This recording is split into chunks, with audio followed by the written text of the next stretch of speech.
penyelamatan Garuda, kami ini sampaikan opsi yang memang dengan judul yang berbeda. Bisa dijelaskan sedikit Pak itu isinya Jadi seperti opsi apa? penyelamatan Garuda yang kami ajukan adalah opsi penyelamatan dengan semangat merah putih, nasionalis, NKRI harga mati.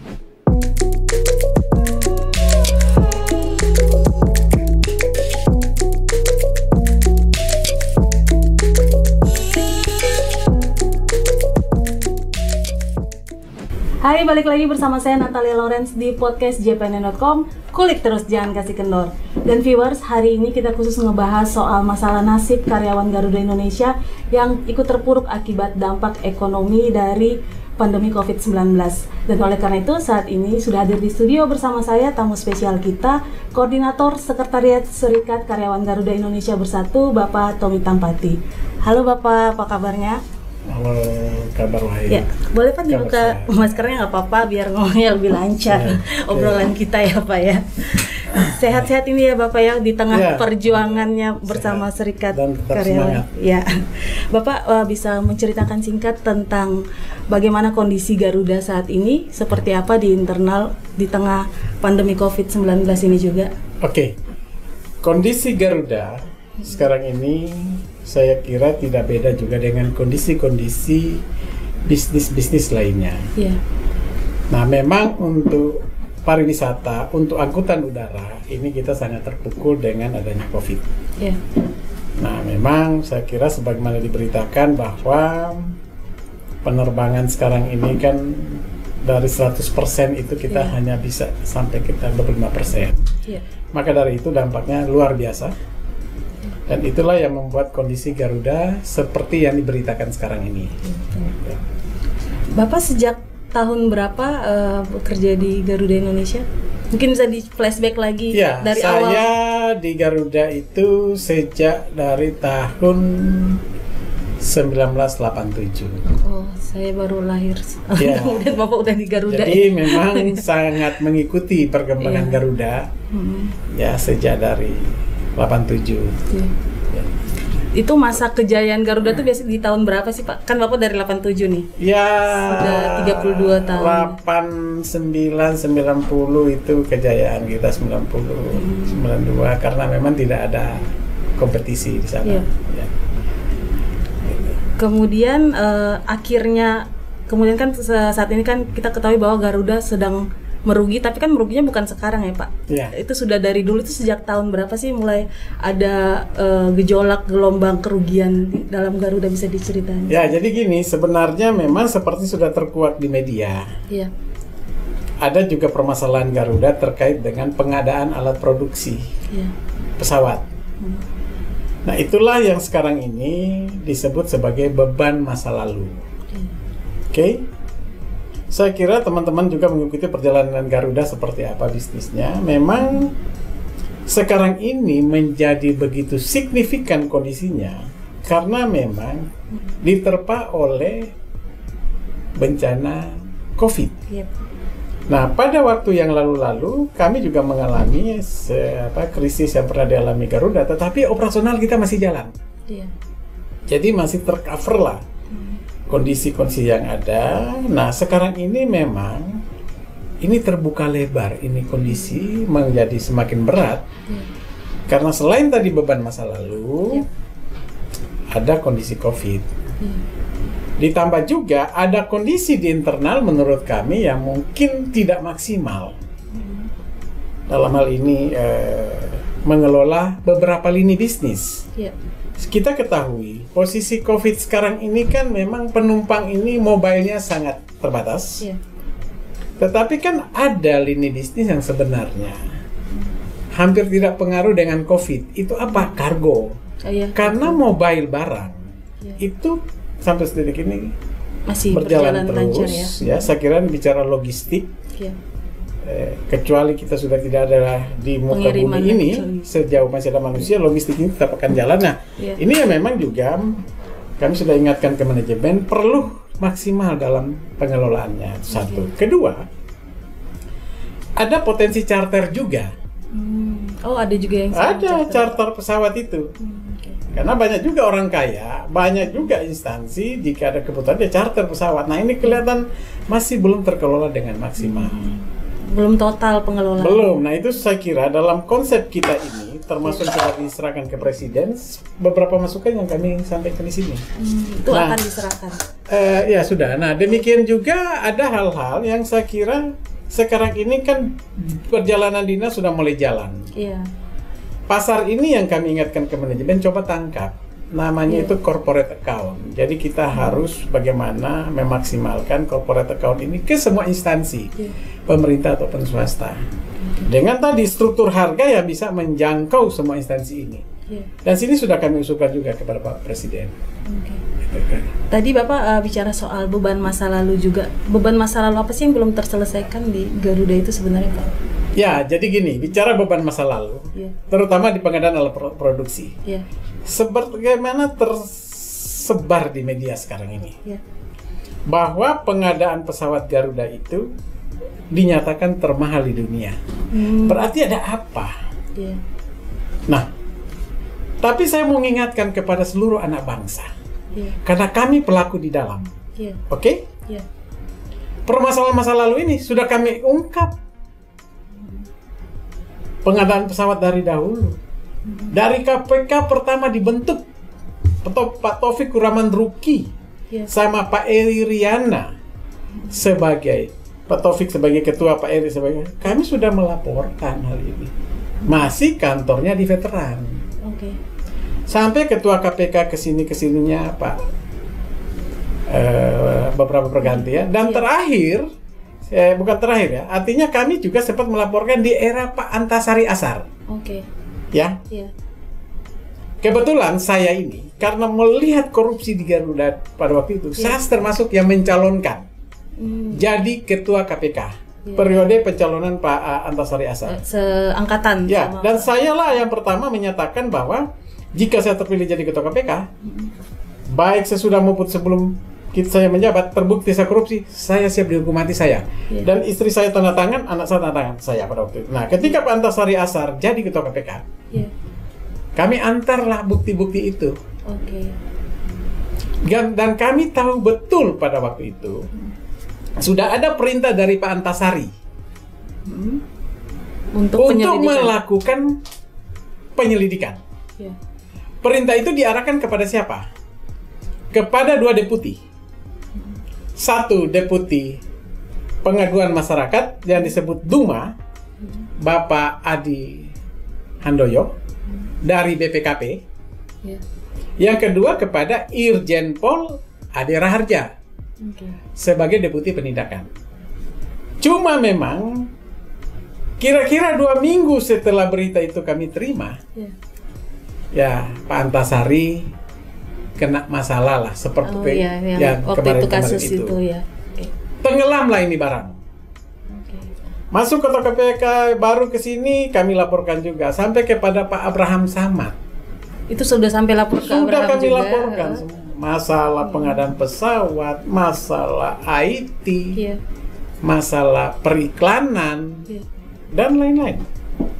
Tapi ya, kembali lagi, memang negara ini ya perlu satu komitmen yang benar. Kalau memang ini mau disapu bersih gitu loh. Sampai kami diancam dibunuh. Pernah diancam dibunuh. Oleh pihak kita nggak tahu siapa. Orang yang mungkin merasa dan dirugikan. kami sudah melaporkan juga ke Mabes Polri. Terakhir diberitahu ya memang susah mau dilacak. Gitu loh. Nah, itulah kondisi kalau mau nanya tentang beban masa lalu. Jadi jangan terkesan, saya mau ingatkan, jangan terkesan bahwa kita di internal itu seakan-akan tidak melihat. Tapi ya kembali lagi, terkadang pihak pemerintah, kementerian juga mengabaikan kok. Saya mau sampaikan dalam forum ini. Kami sudah melaporkan sejak Menteri BUMN Pak Sugiarto, Pak Sofian Jalil, di era Presiden SBY. Oke. Sampai kepada Pak Dahlan Iskan. Saya kira saya menyerahkan kepada Dahlan Iskan itu selesai sholat Jumat. Saya serahkanlah satu tumpukan sama beliau. Sampai ke Pak Mustafa Abu Bakar. Gitu loh. Nah, kesininya kami coba sampaikan ke Bu Rini, ada beberapa tindak lanjuti dari pelaporan itu, tapi dia sudah keburu lengser. Nah, itulah kira-kira. Jadi kami di dalam juga konsen terhadap hal-hal yang di luar prosedur. Itulah. Cuma kan ketika terjadi kondisi Garuda seperti sekarang ini, orang kan melihat dalam posisi sekarang. Betul memang ada dampak pandemi. Tapi ada juga beban masa lalu itu kayaknya disalahkan kepada semua insan Garuda. Saya bukan membela diri. Betul. Tetapi itulah saya jelaskan tadi, sudah kami laporkan tapi tidak ada tindak lanjut. Itu kira-kira. Tapi masih mencoba melaporkan yang di era KPK yang sekarang? Saya gini, kita akan ini kan kita konsen kepada proses penyelamatan Garuda.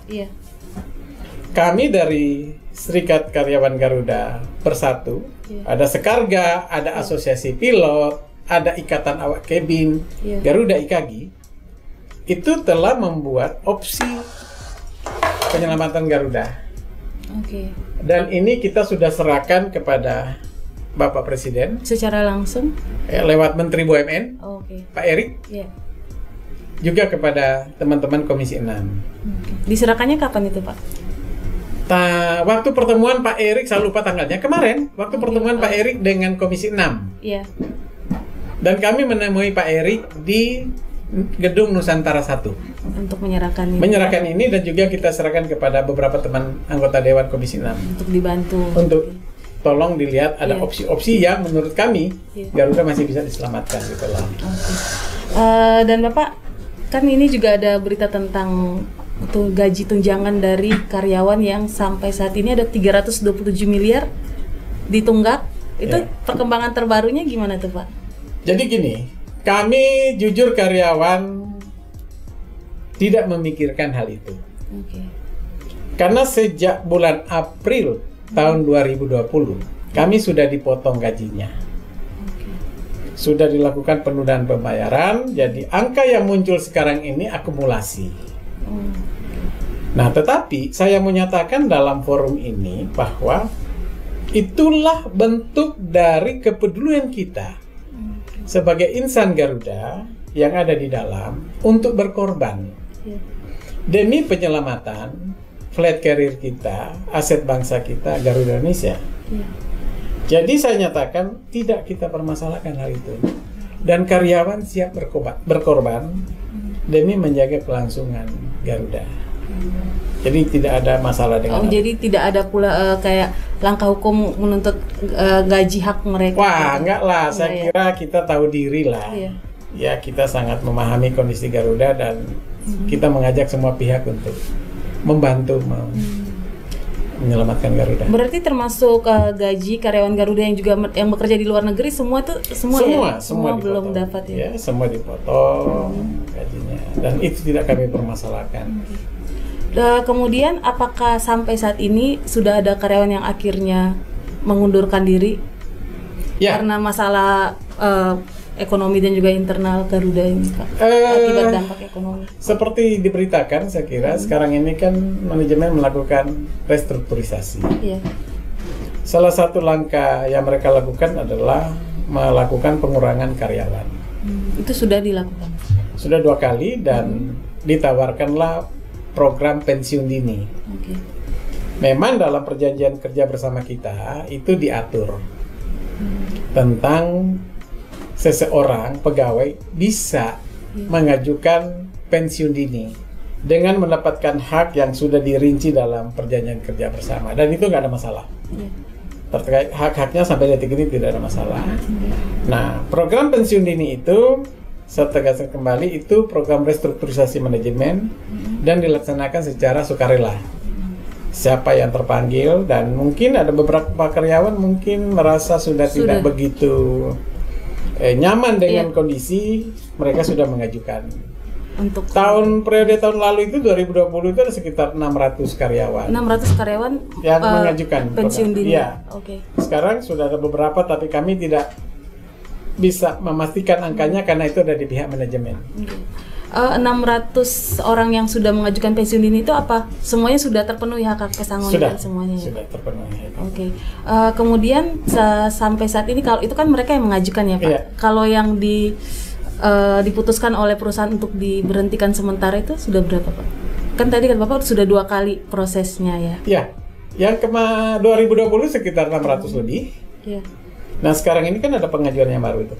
Yeah. Cuma angkanya kami nggak tahu ada berapa ratus, sampai detik ini kami belum mendapat informasi yang pasti angkanya dari manajemen ya.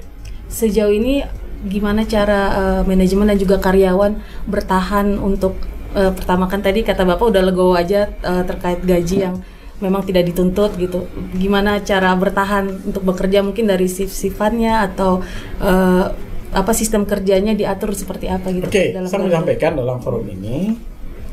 Operasional Garuda masih berjalan, kargo masih berjalan, cuma memang tadi kita tekankan manajemen perlu maksimal.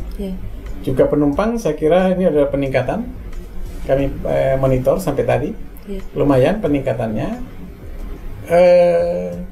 Memang dengan kondisi COVID ini kita untuk pegawai ground staff itu diatur ada WFH-nya, dan bagi siapa yang harus ngantor ya memang harus ngantor. Dan semua insan Garuda, saya sampaikan dalam forum ini, kita bekerja dengan tenang, bekerja dengan baik, tetap mengedepankan safety yang utama, safety, security, dan service. Ya, jadi adanya pemberitaan di luar, iya. Tetapi kita di dalam sudah punya komitmen karena memang itu doktrin dari kami sejak jadi karyawan Garuda bahwa dalam hal memberikan pelayanan yang memang based on juga safety, security, dan service itu di atas segala-galanya. Jadi memang tidak terpengaruh dan ya kita tenang saja bekerja ya karena memang ini kondisi yang memang tidak bisa dihindari, tetapi kami tetap punya semangat mendorong agar Garuda sebagai flight carrier, sebagai aset bangsa untuk diselamatkan. Ya. Ini kan Bapak baru menitipkan dokumen ini untuk Presiden. Tapi memang tidak ada rencana untuk bertemu langsung dengan Presiden. Kami sudah mengajukan permohonan ketemu dengan Pak Jokowi. Sejak? Tanggal 1 Juni ya. Nah kami lagi menunggu. Karena penyelamatan Garuda, kami ini sampaikan opsi yang memang dengan judul yang berbeda.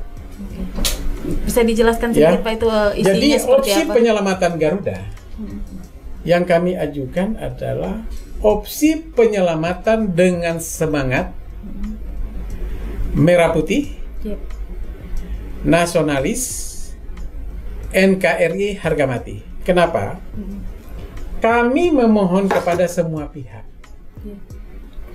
melihat permasalahan Garuda itu jangan dilihat dari sisi bisnisnya saja, dari sisi untung ruginya saja, tapi harus dipahami status Garuda ini adalah flight carrier, aset bangsa, bagian dari perjuangan Republik ini.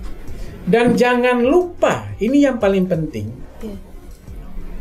Garuda adalah bukti dari rasa nasionalis, rasa kebangsaan, rasa merah putih masyarakat Aceh. Kenapa begitu, Pak? Karena harus diketahui sejarah, cikal bakal Garuda berangkat dari pesawat yang notabene sumbangan masyarakat Aceh. RI 001 pesawat Sulawesi. Pertama Garuda. Di mana pada waktu itu Bung Karno pingin Indonesia punya pesawat. Datanglah ke Aceh, ketemu dengan masyarakat Aceh, terpanggillah mereka, menyumbang duit, ya, menyumbang emasnya sampai bisa membeli pesawat ini. Itu sekitar tahun 48. Bayangkan berapa tahun kita? 45 pada waktu itu, 48. Begitu tinggi rasa nasionalis. Oke? Sekarang Indonesia sudah merdeka berapa tahun? 75. Nah, artinya kita berharap janganlah kita melupakan hal ini.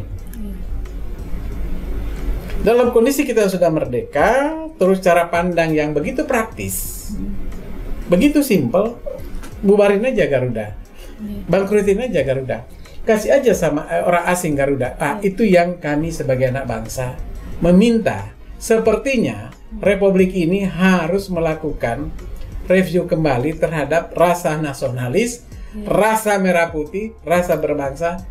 Jadi melihat Garuda sama dengan melihat berbangsa dan bernegara gitu loh. Dan jangan lupa loh, masalah kerugian Garuda itu juga ada sumbangsi dari misi negara. Apa itu Pak? Kenapa bisa? Ya, perlu diketahui beberapa rute internasional diminta oleh negara untuk dibuka.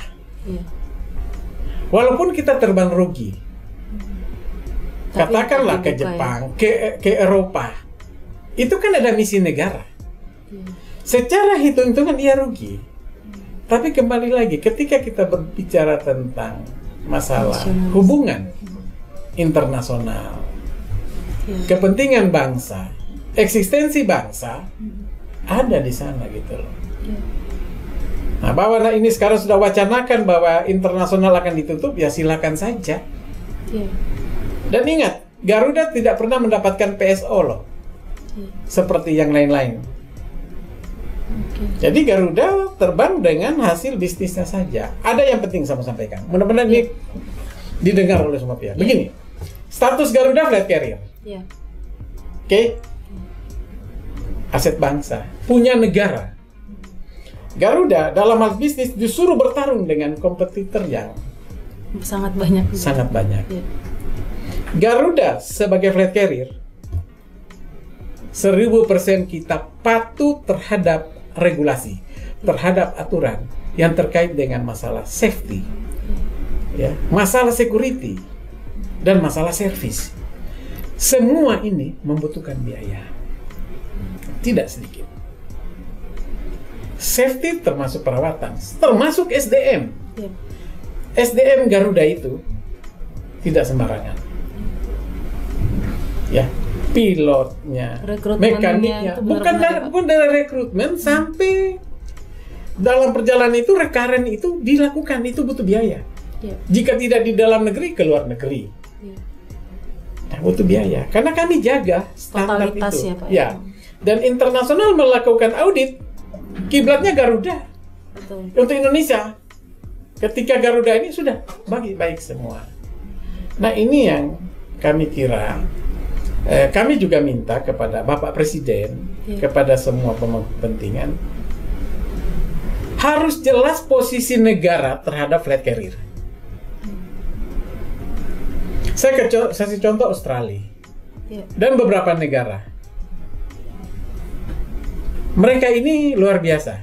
Tidak sembarang kita bisa terbang di destinasi domestik mereka. Betul. Sangat ketat ya Pak. Di sana diatur termasuk rutenya, jam terbangnya, yang istilahnya golden time, jam-jam sibuk.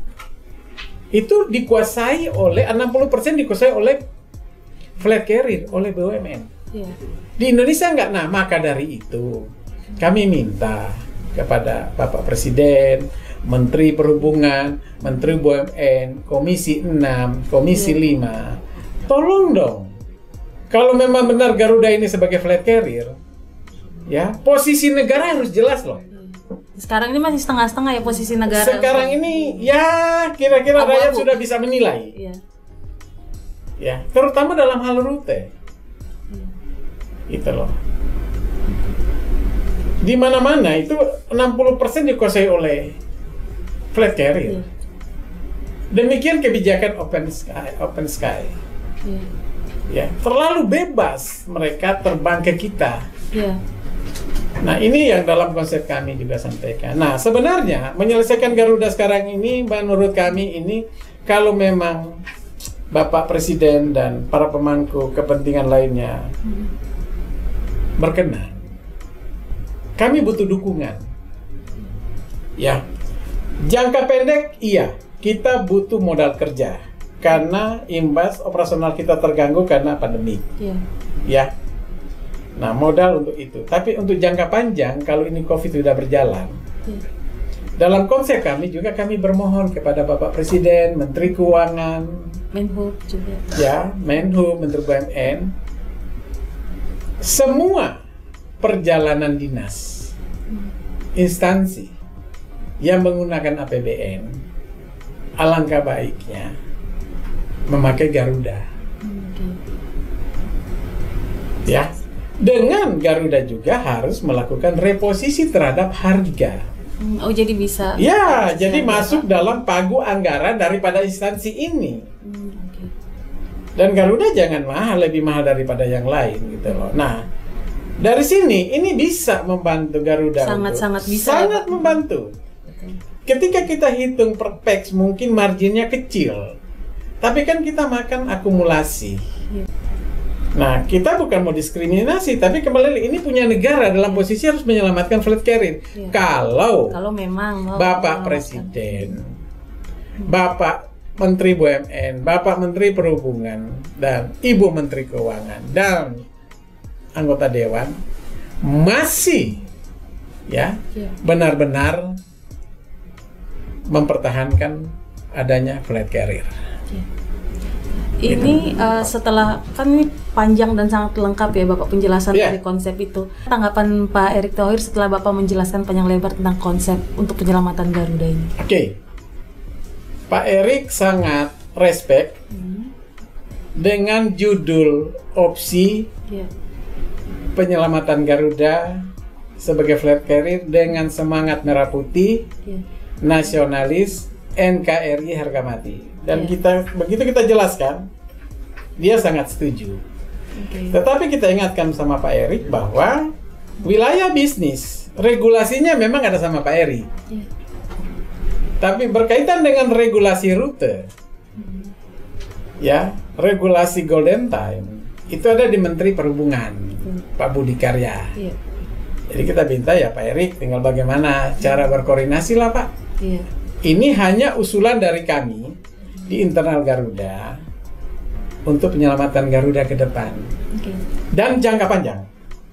Gitu loh. Apakah pernah sih Pak ada kekhawatiran jangan sampai Garuda itu nasibnya sama seperti dulu maskapai Merpati? Pernah ada kekhawatiran seperti itu? Itu ada. Maka dari itu menjawab kekhawatiran itu kita membuatlah opsi ini. Nah, bukan berarti opsi ini internal Garuda tidak melakukan pembenahan. Ada. Apa yang dilakukan internal Garuda? Kami udah usulkan di sini. Contoh yang kami usulkan. Saat ini berkaitan dengan alat produksi.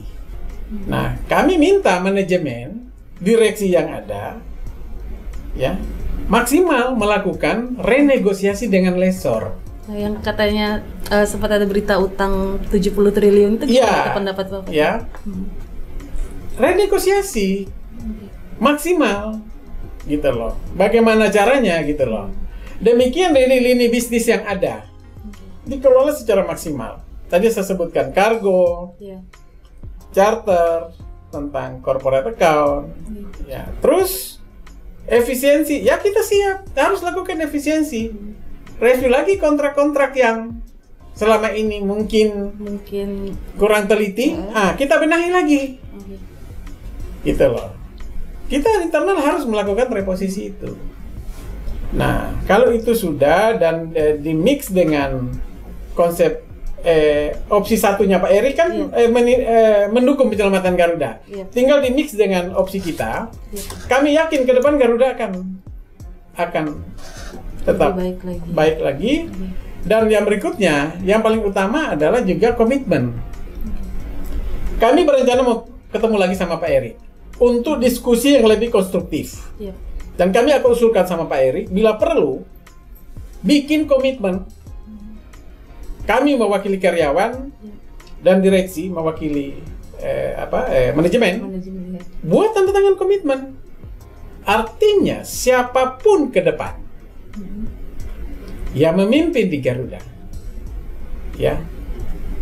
atau siapapun karyawan Garuda yang terbukti melakukan hal-hal di luar prosedur, yang patut diduga misalnya melakukan manipulasi atau korupsi, tanda tangan hukuman mati. Nggak usah takut. Itu nanti ya yang ke depan. Kami akan usulkan ke Pak Erik. Oke. Nah, Kalau yang setelah pertemuan pertama dengan Pak Erik ini, terus apa janji Pak Erik untuk Serikat Karyawan Garuda? Itu kan baru ketemu pertama nih Pak, baru menerima ini. Terus yang dijanjikan apa dari Pak Erik? ya, dia akan lebih mendalami opsi ini. Dan kami minta waktu itu sebenarnya, Pak, kami akan ajukan permohonan untuk, oh iya, boleh aja. Kira-kira. Kalau tadi kan Bapak juga bicara soal siapapun yang melanggar aturan dalam internal Garuda mending dihukum mati saja. Dalam hal korupsi. Iya, terutama korupsi. Iya. Sejauh ini memangnya kalaupun ada sanksinya apa sih Pak, selain kasus hukum, ada sanksi-sanksi di internal Garuda yang aturannya ketat dan keras gitu untuk yang melanggar? Ya terkadang memang ada juga ya, tetapi sebenarnya ya kesalahan kecil. Kalau untuk karyawan itu hampir nggak inilah. Mungkin nggak.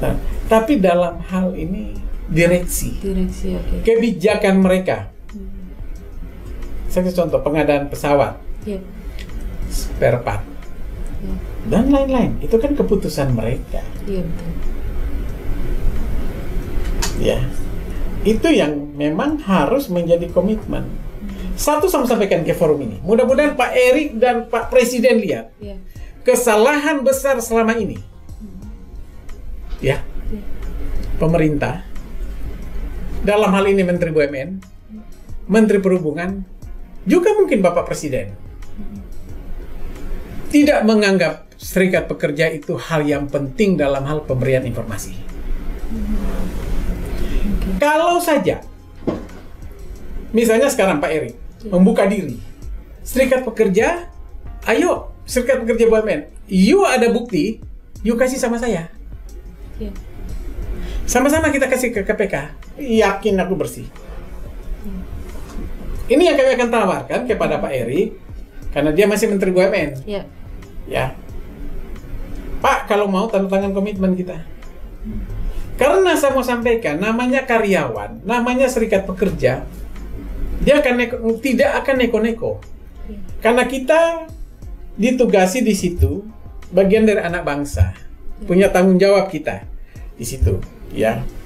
Memang kita benar digaji, tapi ada tanggung jawab moral juga, karena ini milik bangsa. Yang berikutnya, kita akan bekerja sampai kita pensiun. Nggak mungkin neko-neko.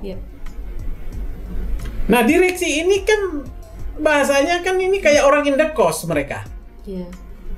Ya.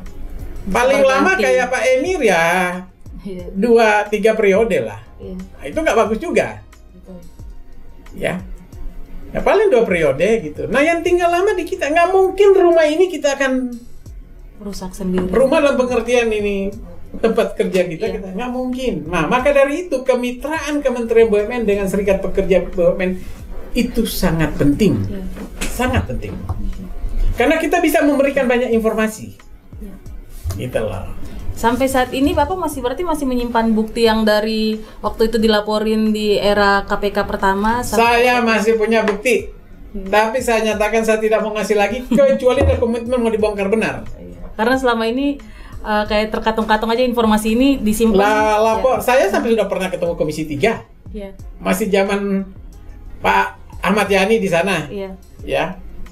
Kasihlah itu bukti-bukti, minta Komisi 3 begitu hearing dengan ya, tapi memang disampaikan oleh Komisi 3, cuma waktu itu nggak tahu tindak lanjutnya seperti apa.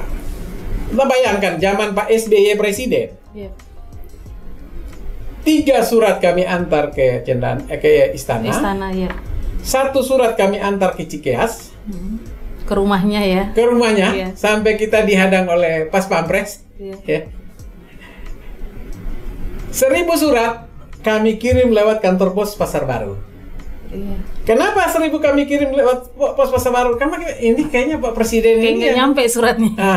Coba aja lewat pos gitu. 1000 lagi. 1000 surat. 1000 surat untuk Pak SBY. Untuk Pak SBY. Isinya kira-kira intinya Bapak masih ingat nggak? Kondisi Garuda ya carut-marut dalam hal seperti yang sekarang alami masa lalu ini. Itu di periode Pak SBY yang periode 1 apa 2? Periode 1 maupun 2 itu kita udah roadshow. Tapi nggak tahu suratnya kemana ya. Nggak tahu gitu. Nah, adapun hasilnya dari kegiatan kita itu, ya, kita diancam dibunuh. keluarga kita diancam dibunuh. Tanpa diketahui siapa itu ya? Dikirimlah lewat surat kaleng. Satu. Kedua, saya mau sampaikan dalam forum ini. Saya ini alumni Mahkamah Agung. Karena di PHK oleh manajemen. Oh, dulunya Bapak di Mahkamah. Karena kita mengingatkan gitu loh. Ini jangan, ini akan jadi beban kita ke depan. Berbalik kita dibilang, oh kamu tidak berpikir secara korporasi. Nah sekarang hasil dari mereka berpikir secara korporasi, jadi beban, ada yang masuk bui juga kan? Iya, yang gitu. Baru aja ditangkap itu. Nah, tetapi saya mau sampaikan juga, saya kasihan lihat mereka. Iya.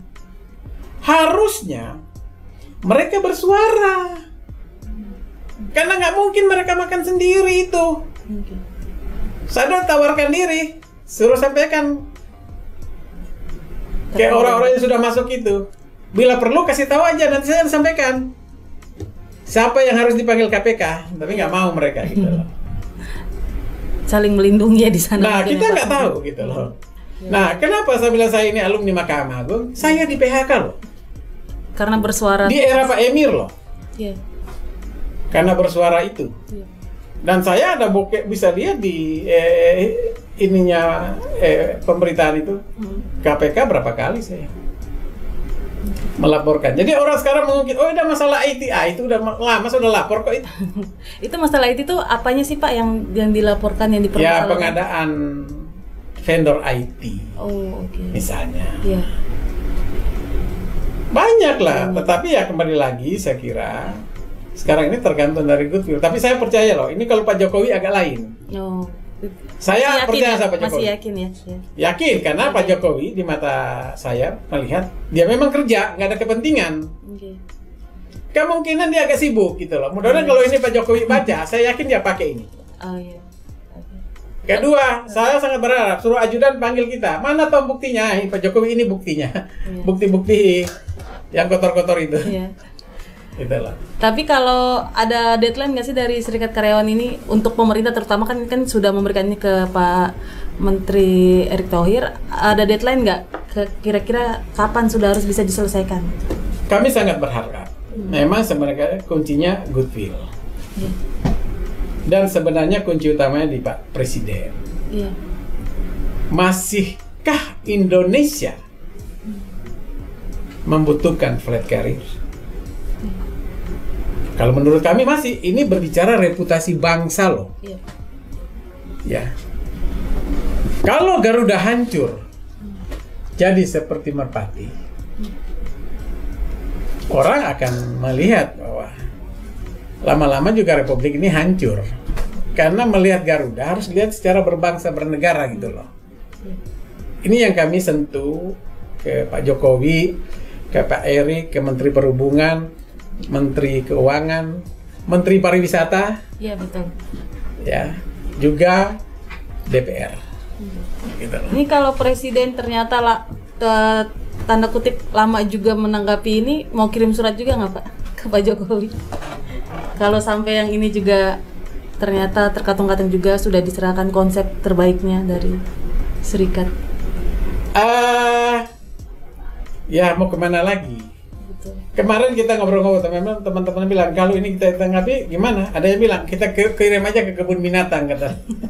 Kalau udah nggak ada yang kalau udah tanggapi mau gimana gitu. Tapi betul. Kami masih optimis karena pemerintah ini memang masalah COVID menjadi konsentrasi. Tapi pesan kami jangan lupa juga Garuda harus juga penting untuk secepatnya diputuskan gitu loh. Nah, tentang jangka pendek yang kami harapkan adalah dia berupa penyertaan modal aja, PNM langsung, karena kita butuh itu.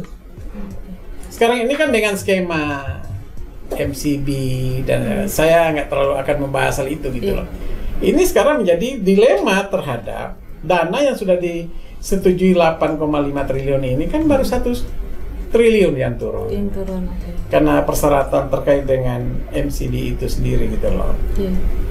Itu kira-kira. Itu yang jangka pendek ya Pak ya? Jangka pendek. Jangka panjang kalau dia pakai konsep kita, semua pengguna APBN perjalanan dinas itu dengan Garuda dan Garuda dengan harga yang terjangkau, saya kira kita akan sehat selamanya.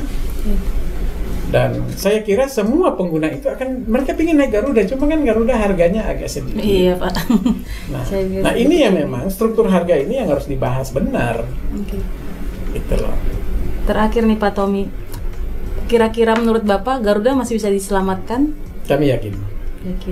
Ya. Kalau cara pandangnya seperti kita berbangsa bernegara. Tapi kalau melihat Garuda hanya dari sisi bisnisnya saja, kami nggak tahu. Saya sampaikan juga dalam ini, saya dihubungi oleh beberapa keluarga yang menyumbang pesawat pertama dari Aceh. Yang tadi di Aceh itu ya Pak. Saya dalam waktu dekat akan berangkat ke Lanmo, akan menemui mereka, karena mereka menyatakan tidak rela. Mereka sampai seperti itu ya Pak, merasa memiliki Garuda. Di era Indonesia yang sudah merdeka katanya, sudah maju, kok urusan penyelamatan Garuda itu begitu praktis, statement-statementnya, likuidasi saja, bangkrutin saja, serahkan saja kepada asing, serahkan kepada swasta. Mereka nggak rela. Nah maka dari itu saya bilang saya akan berangkat ke Lanmo. Yang berikutnya saya sampaikan bahwa betapa banyak pelanggan setia Garuda yang menghubungi kami. Oh sampai ada yang... banyak, jutaan. Apa yang mereka sampaikan? Mereka nggak rela. Mereka tidak rela kalau Garuda ini dibubarin. Ya. Mereka nggak rela, karena ya mungkin mereka sudah merasakan ya kita, dan dalam kita ini selama ini kan pelayanan, kembali lagi kita konsisten dalam hal safety. Bagus. Itu yang memang ya puluhan juta menghubungi kita, membela keberadaan. Mereka tetap, karena mereka bilang serikat, Pak Tommy Anda itu jadi juru bicara serikat, sampaikanlah kepada pemerintah, sampaikan kepada Pak Jokowi, sampaikan kepada Pak Erik, sampaikan kepada Menteri Perhubungan, kepada Menteri Keuangan, Menteri Pariwisata, dan juga sampaikan kepada Ketua DPR, Ketua MPR, Ketua DPD, Komisi 6, Komisi 5, Komisi 11. Kami tidak rela. Kami siap turun demo.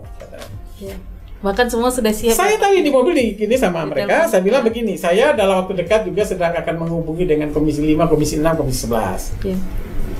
Juga akan rencana menghubungi dengan Pak Erick Thohir. Jadi kita lebih kedepankan dialog. Iya, tapi jika dibutuhkan memang harus turun demo, kami siap aja katanya turun demo katanya. Kami nggak rela Garuda itu sampai bubar. Terus cara pandang Garuda itu hanya dari sisi untung ruginya bisnisnya saja gitu loh.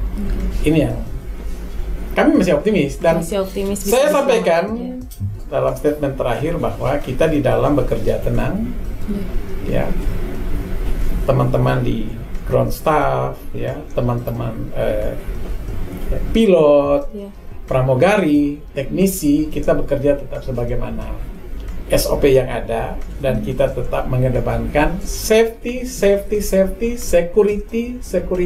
service itu ya. Jadi jangan ragu terbang dengan Garuda.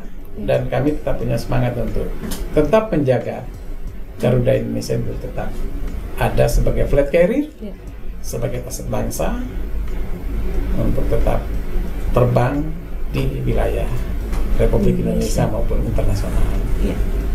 Oke, baik. Terima kasih Pak Tommy sudah meluangkan waktu bercerita tentang Garuda kepada kami, dan semoga masalah Garuda ini juga cepat terselesaikan dan Pak Jokowi bisa segera baca konsep dari Serikat Karyawan Garuda ini ya Pak ya. Ya, kami juga terima kasih kepada teman-teman JPNN. Untuk menyelamatkan Garuda ini tugas kita semua. Iya, betul. Teman-teman media ini kan juga bagian dari kita, bagian dari anak bangsa. Ya, saya kira ucapan terima kasih yang dalam dari kami, Sekretariat Bersama Serikat Karyawan Garuda Indonesia Bersatu, Sekarga, Asosiasi Pilot Garuda dan Ikatan Garuda, atas peran dari teman-teman media yang saya kira sangat mendukung untuk menyelamatkan Garuda sebagai flag carrier, Garuda sebagai aset bangsa. Oke Pak, terima kasih dan sehat-sehat selalu ya Pak. Masih berjuang panjang untuk bersama teman-teman di Garuda. Dan untuk viewers jpnn.com dimanapun kalian berada, jangan lupa untuk tetap selalu menjaga kesehatan di pandemi COVID-19 ini. Dan nantikan podcast JPNN pekan depan bersama saya, Natalia Lorenz.